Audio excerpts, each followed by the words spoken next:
Probably the most useful piece of Minecraft technology in the recent years has been the Shulker box loader. It is a machine that, when you input the right items, proceeds to fill up a Shulker box completely full with those items, and once it's full, inject it so you can use it for either storage or just process it for some other machinery, especially very recently the crafting systems.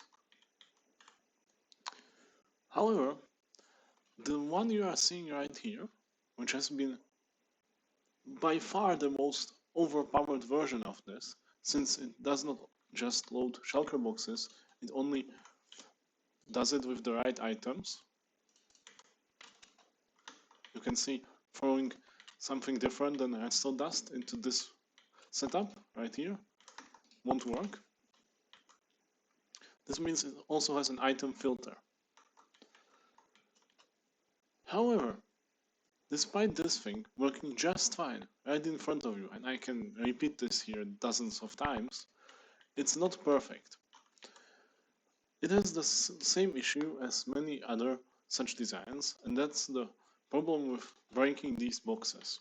When you break them, the item behaves almost ridiculously too randomly for this game. It can eventually fly out into any direction. It can be pushed even through solid blocks sometimes, or can be pulled into the piston and somehow outside of it, or whatever other horrific dislocation you can think of. So this thing right here uses a system that I was many times told and shown to be 100% reliable. It's the idea that you unlock the hopper below the box when it gets broken at the right moment. And I somewhat naively believed it, since it worked for the couple hundred cases I tried it on it, which is probably more than you will ever realistically do. Like, think about how many hundreds of shulker boxes of some item you will ever produce. Yet, this was obviously a lie. Despite this having the same timings as other machines I have seen and used, there is a small issue, and I will show it to you. I need to slow down the game.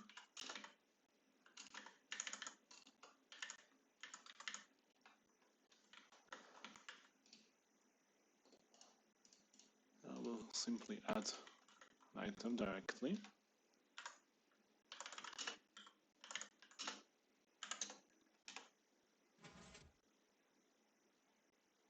And now watch very carefully. I'll add one game tick of time. And you can see this box gets broken. It still is in the middle of this block here. It didn't get pushed out anywhere because it didn't have any time to move. And only in the next game tick will this compare to D-power and thereby unlock the hopper. This is only one game tick, which still results in this thing being very reliable, just not perfect. And this is the problem, because for some reason there are cases, if I would run this a couple thousand times, of either adjacent ones opening up at the same time, or this thing being somehow pushed by the piston within that one game tick somewhere off, or at least being somehow lifted upwards here, and thereby not being picked up by the hopper. You can see this works, obviously. This is, as with many other designs, like for example the earliest shulker box loaders had maybe a reliability of like 99%, maybe even less. Like 1 out of 100 boxes you would straight up lose. This is way more reliable than that, obviously, but still not perfect. And that was kind of the goal when I made it. I wanted to make this thing not only use the minimum amount of hoppers, while all of them being locked up at the same time, at least the ones that can be locked during the operation, but also be as reliable as possible. And I made a video in the past about this. And I claimed there that this is perfectly reliable. Turns out it's not. I'm sorry, I'm not perfect. I can be lied to, especially when a lot of people, which probably didn't coordinate, I'm not paranoid that much. Unlikely, just a lot of people made the same mistake, and I ended up copying it from them. So I fixed this. Sadly, this gets a little uglier with such a layout, because now it uses this trick where it uses the observer to update this piston at the right moment to make it fire one game tick later. This is, for all intents and purposes, almost magic, because if you just remove this observer, and you could, because that was one thing you could do with the previous one, you could replace this setup up here with a observer powering this piston, and it would work. But somehow, configuring it like this, you can also have this block right here above it that gets powered, results in this triggering one game tick later. However, if we think about that, there is a problem, right? Now we don't have the redstone torch, which is conveniently locking the hopper at the top, like it does here. That's what makes this layout so ridiculously powerful, since this thing both locks this hopper and activates this dispenser here. Almost said the dropper. So to do that, I also added this thing at the top, which moves this redstone block out of the way. This actually has to happen fast enough to not make this be triggered by the redstone block when it extends or when it gets pushed up here. And since this thing, thank God this happens for these kinds of machines, it double triggers. Because when this turns to single strength 16, it triggers once, and when the box gets broken, it triggers again. So we use that here to firstly move out of the way, and secondly move back in the right moment for it to still get updated for this dispenser, because normally this wouldn't trigger the dispenser, but since this is still moving, it updates it and allows us to place another box. So yeah, it gets one block wider, I think, or no, it's actually 2 blocks wider. Yeah, 2 blocks to the width isn't that much of an issue, but it can likely be rather annoying. Thankfully, you are probably going to make long lines of these, since this is one-way tileable. That's one of the major features of these box loaders. It also allows me to use this lever here, which is significantly cheaper. And of course, as with the previous version, you can create a lot of variants of it. Since you can see this has a global hopper line as output, and you might not want that in all cases. This can be pretty useful in some if you just need this thing for being very reliable. If you also wanted to not like your game horribly, well, not that much horribly, but especially if you make thousands of these, like if you make 100 of these, it doesn't really matter. You can practically use any design, like unless you make enough of these for all the different items in the game, you are probably never going to need to bother with these things, and you can just pick the most compact designs.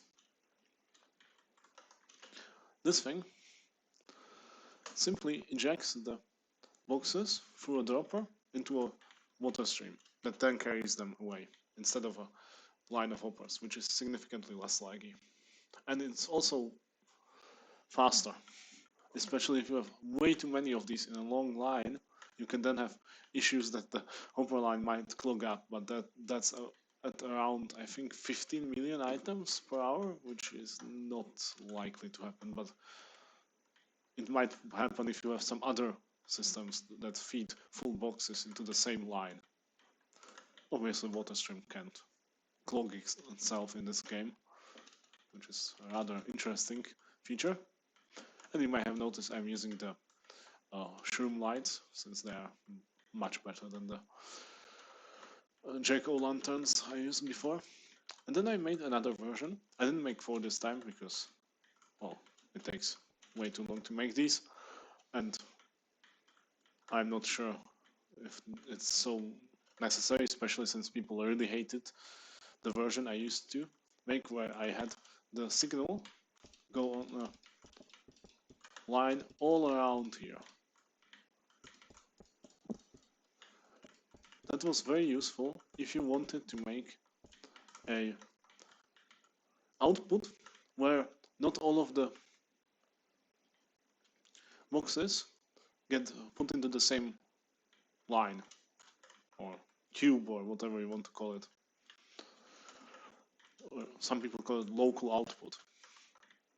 However, if you have seen my videos recently, I found out that droppers are insanely low lag. Like, I'm not even sure they cause any when they are not being triggered.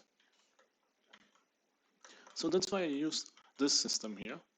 It's the same layout, and it's much easier to convert this to this, or that one to this. This one is also slightly cheaper since it uses the repeaters. You can obviously do it right here, but I tried to make it also compact.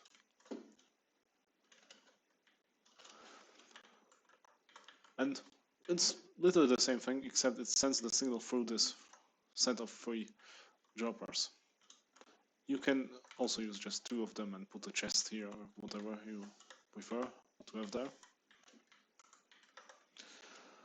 There is a slight inconvenience with this. It powers this dropper directly, which means if we have another slice, the 2 slices can interfere with each other.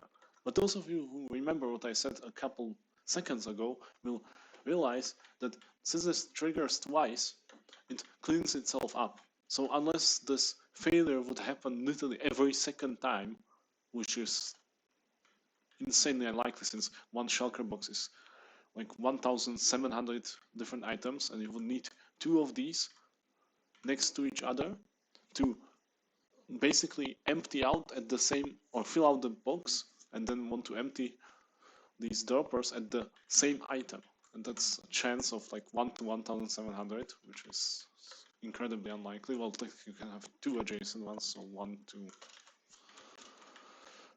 800 something. That's still way less than every second time, so this never fills up, and you have a little bit of buffer because this one, you effectively have this one that fills up and the hopper, so even if this happens once or twice, it's not a problem. Yeah, I think that's mostly it. As far as I can tell, this is by far the least laggy version of such build ever made. And this, since obviously all the previous ones are now technically outdated and inferior, since this is actually 100% reliable, I can show you the timings on it. Let me freeze the game again. That one was, I think, 21, something like that, and this one should be 22.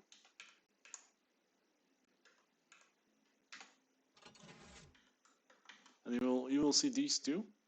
This one is set at the same moment as this thing will depower. Take step 1. And another one. Yeah, you can see it happened in the same game tag. No idea why nobody really bothered with figuring this out in the past. It's not rocket science to place a couple more blocks or test this further. And I guess that's how a lot of misconceptions propagate, even in places like the technical Minecraft community, where you would expect people to be really competent and really verify everything that's being said and spread around. So yeah, thank you guys for watching. I hope you are not too mad about me for making the same mistake as a bunch of other people, and you can apologize.